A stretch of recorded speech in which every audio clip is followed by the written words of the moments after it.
Welcome to a half hour of Mind Webs, short stories from the worlds of speculative fiction.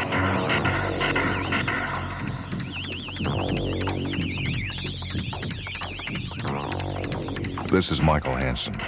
The story this evening is Game for Motel Room by Fritz Leiber, copyright 1963 by Mercury Press.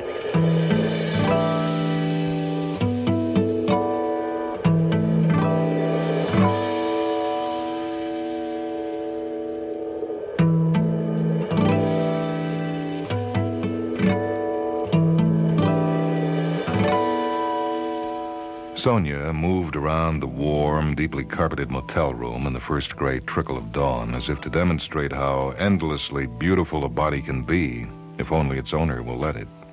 Even the body of a woman in, well, perhaps her 40s, Burton judged, smiling at himself in lazy reproof for having thought that grudging word even. It occurred to him that bodies do not automatically grow less beautiful with age, but that a lot of bodies are neglected, abused, even hated by their owners. Women, in particular, are apt to grow contemptuous and ashamed of their flesh. This always shows. They start thinking old and ugly, and pretty soon they look it.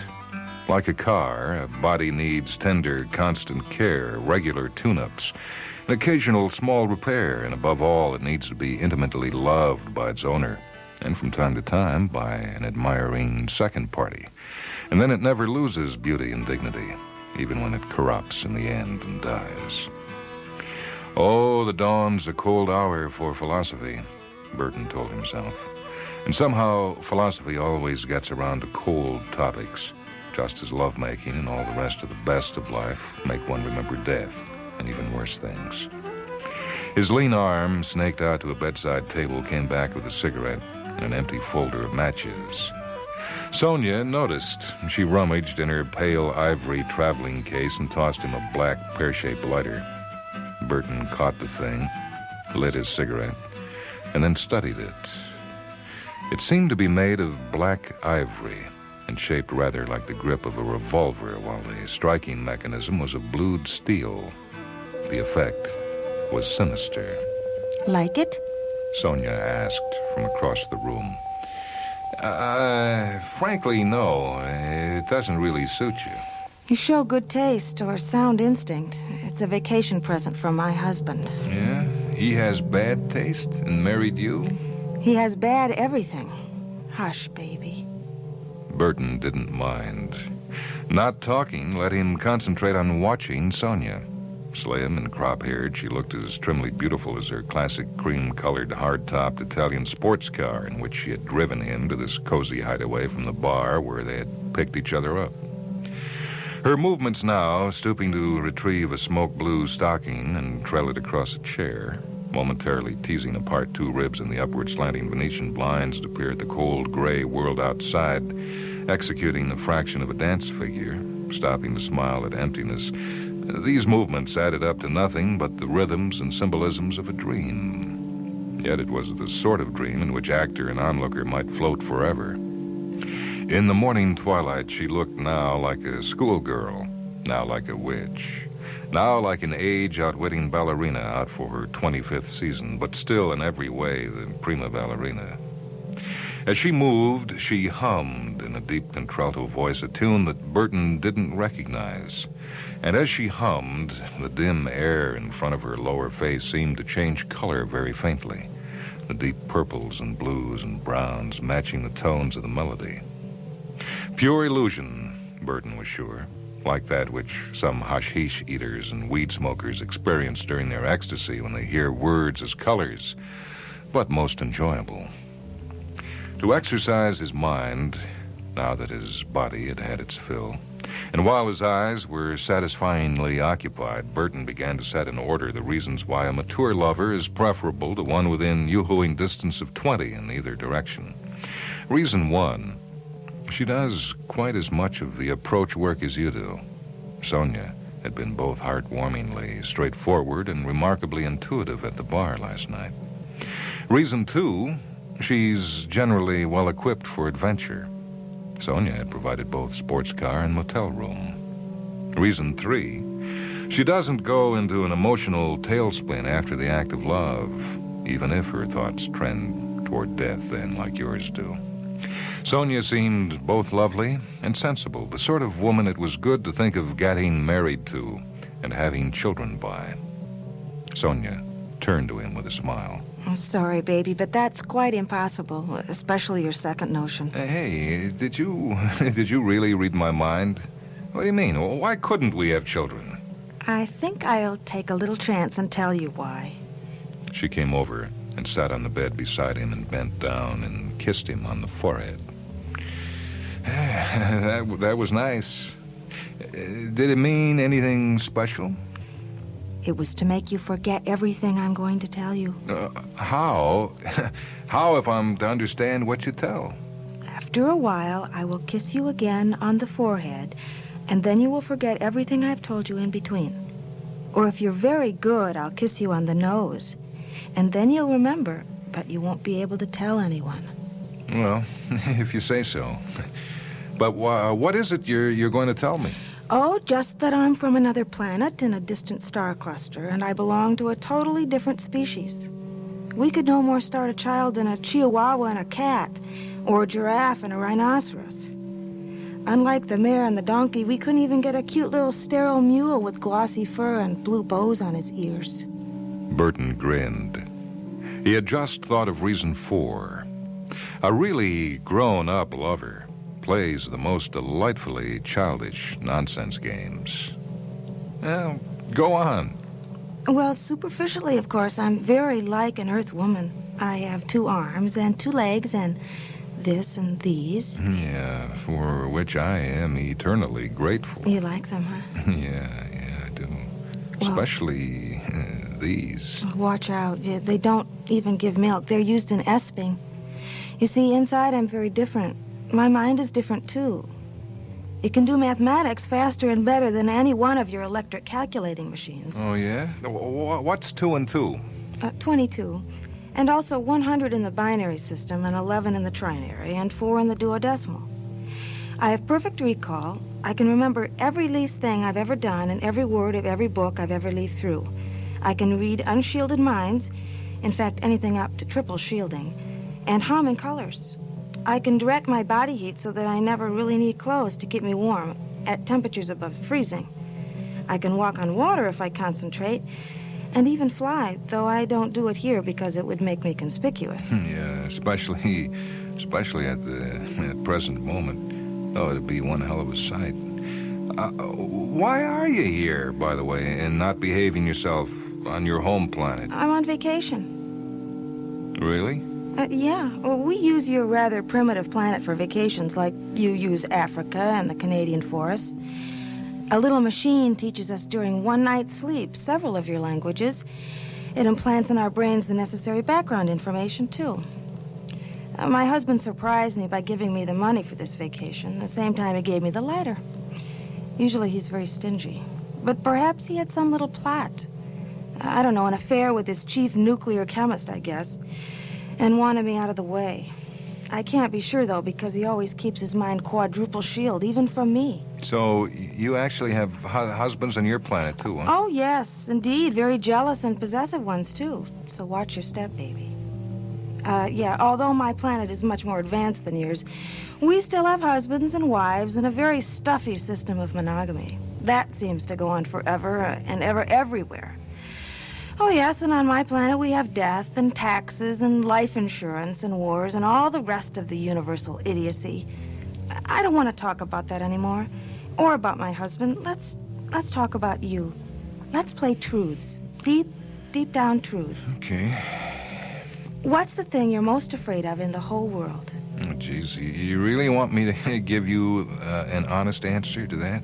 Of course. It's the first rule of the game. Well, I guess I'm most afraid of something going wrong with my brain, you know. Growing wrong, really. Something like a brain tumor, that'd be it. Oh, you poor baby. Just wait a minute. Still uneasy from his confession, Burton started nervously to pick up Sonia's black lighter. but its black pistol look repelled him. Sonia came bustling back with something else in her right hand. Sit up. No, none of that. This is serious. Pretend I'm a very proper lady doctor who just forgot to get dressed. Burton could see her slim back and his own face over her right shoulder in the wide mirror of the dresser. She slipped her right hand and the small object it held behind his head. There was a click. No, I can't see any sign of something wrong in your brain or likely to grow wrong. It's as healthy as an infant's. What's the matter, babe? Look, Sonia, it's wonderful to play nonsense games and all that, but when you start to use magic tricks or hypnotism to back them up, well, that's cheating. And what do you mean? Well, I mean, when you clicked that thing, I saw my head turn into a pinkish skull, and then into like a pulsing blob with folds in it. Oh, I'd forgotten the mirror. But you really were just imagining things. Or having a mild optical spasm and seeing colors. No, I won't let you see my little XYZ ray machine. She tossed it across the room into her traveling case. It would spoil our little nonsense game. As his breathing and thoughts quieted, Burton decided she was possibly right. Or at least that he'd best pretend she was right. It was the safest and sanest thing to think of what he'd glimpsed in the mirror as an illusion, like the faint colors he'd fancied forming in front of her humming lips. Perhaps Sonia had an effect on him like hashish or some super marijuana. A plausible enough idea, considering how much more powerful a beautiful woman is than any drug. Nevertheless, all right, Sonia. Tell me, what's your deepest fear? I don't want to tell you. Oh, come on. I stuck to the rules. Oh, all right. It's that my husband will go crazy and kill me. That's a much more dreadful fear on my planet than yours, because we've conquered all diseases, and we each of us can live forever. Though it is customary to disintegrate after 40 to 50,000 years. And we each of us have tremendous physical and mental power, so that the mere thought of any genuine insanity is dreadfully shocking. Insanity is so nearly unknown to us that even our advanced intuition doesn't work on it. And what's unknown is always most frightening. By insanity, I don't mean minor irrationalities. We have those. My husband, for instance, is bugged on the number 33. He won't begin any important venture except on the 33rd day of the month. And me, I have a weakness for black-haired babies from primitive planets. Hey, wait a minute. You said the 33rd day of the month? Yeah, my planet has longer months, nights, too. You'd love them. More time for demonstrating affection and empathy. You play this nonsense game pretty seriously. Like you'd read nothing but speculative fiction all your life. You know, maybe there's more in speculative fiction than you realize. But now we've had enough of that game. Come on, black-haired baby, let's play... Hey, wait a minute. She drew back, making a sulky mouth at him. He made his own grim, or perhaps his half-emerged thoughts did that for him. Okay, so you've got a husband on your planet, and he's got tremendous powers, and you're deathly afraid he's going to go crazy and try to kill you. And now he does an out-of-character thing by giving you vacation money and... Oh, yes, he's such a dreadful mixed-up Superman. He always keeps up that permissible but uncustomary quadruple shield, and he looks at me with such a secret gloating viciousness when we're alone that I'm choked full of fear day and night, and I've wished I could really get something on him so that I could run to an officer of public safety and have the maniac put away. But I can't. He never makes a slip. I begin to feel I'm going crazy. I, with my supremely trained and guarded mind, I just have to get away to vacation planets and forget him in loving someone else. Come on, baby, let's... Hey, wait a minute. You said you've got insurance on your planet, right? Are you insured for very much? A very great deal. Perfect health and a life expectancy of 50,000 years makes the premiums rather cheap. All right, and your husband's a beneficiary? Yes, he is. Come on, Burton, let's not talk about him. Let's... No, Sonia, what does your husband do? I mean, what is his work? He manages a bomb factory. I work there, too. I told you we had wars. They're between the League our planet belongs to and another star cluster. You've just started to discover the super bombs on Earth, the fission bomb, the fusion bomb. They are clumsy, oversized toys. The bombs my husband's factory manufactures can each of them destroy a planet. They're really fuses for starting the matter of the planet disintegrating spontaneously so that it flashes into a little star. Yet the bombs are so tiny you can hold one in your hand. In fact, this cigarette lighter is an exact model of one of them. The models were used for Cosmos Day presents to top officials. My husband gave me this along with the vacation money, Burton. Reach me one of those foul Earth cigarettes, will you? If you're going to refuse the other excitements, I've got to have something. Yeah, okay. Tell me one more thing, Sonia. You say you've got a perfect memory. How many times have you struck that cigarette lighter since your husband gave it to you? 31 times, counting the one time you used it. She flicked it on and touched the tiny blue flame to her cigarette, inhaled deeply, and let the tiny snuffer snap down the flame. Twin plumes of faint smoke wreathed from her nostrils. That's 32 now. She held the black pear-shaped object towards him, her thumb on the knurled steel blue trigger. Shall I give you a light? No. Sonia, as you value your life and mine, and the lives of 3 billion other primitives, don't work that lighter again. Put it down. All right, baby. She smiled nervously and dropped the black thing on the white sheet. Why is baby so excited? Sonia, look, maybe I'm crazy, or maybe you are only playing a nonsense game backed up with hypnotism, but... Well, what is it, baby? If you really do come from another planet where there's almost no insanity, homicidal or otherwise, what I'm going to tell you will be news, Sonia. We've just lately had several murders here on Earth where a man plants a time bomb on a big commercial airplane to explode it in the air and kill all the passengers and crew just to do away with a single person, generally for the sake of collecting a big insurance policy. Now, if an Earth murderer could be cold-blooded or mad enough to do that, why couldn't a super murderer... Oh, no. Not blow up a whole planet to get rid of just one person. Well, why not? Your husband is crazy. Only you can't prove it. He hates you, right? He stands to collect a fortune if you die in an accident, like on a primitive vacation planet that explodes. He gives you the money for a vacation on such a planet, and at the same time he gives you a cigarette lighter that's an exact model of... I can't believe it. Not a whole planet. But that's the sort of thing insanity can be, Sonia. And what's more, you can check it. Use that XYZ ray gadget thing of yours to look through the lighter. But he couldn't. Not even he could. Look through the lighter, will you? Sonia picked up the black thing by its base and carried it over to her traveling case. Remember not to flick it. You told me he was bugged on the number 33.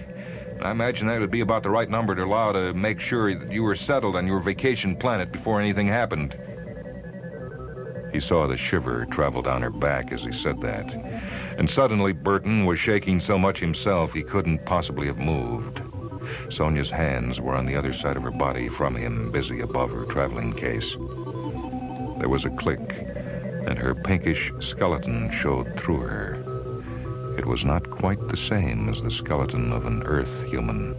There were 2 long bones in the upper arms and upper legs, fewer ribs, and what looked like 2 tiny skulls in the chest. She turned around, not looking at him. You were right. But now I've got the evidence to put my husband away forever. I can't wait. She whirled into action, snatching articles of clothing from the floor, chairs and dresser, whipping them into her traveling case. The whole frantic little dance took her less than 10 seconds. Her hand was on the outside door before she paused. She looked at Burton, put down her traveling case, and came over to the bed and sat down beside him. Poor baby. I'm going to have to wipe out your memory, and yet you were so very clever. I really mean that, Burton. He wanted to object, but he felt paralyzed. She put her arms around him and moved her lips towards his forehead. Suddenly, she said, No, I can't do that. There's got to be some reward for you. She bent her head and kissed him pertly on the nose. Then she disengaged herself, hurried to her bag, picked it up, and opened the door. Besides, I'd hate for you to forget any part of me. Hey, you can't go out like that. Why not? You don't have any clothes on. On my planet, we don't wear them. The door slammed behind her. Burton sprang out of bed and threw it open again. He was just in time to see the sports car take off, straight up. Burton stood in the open door for half a minute, stark naked himself, looking around at the unexploded Earth. And he started to say aloud, Gosh, I didn't even get the name of her planet. But his lips were sealed.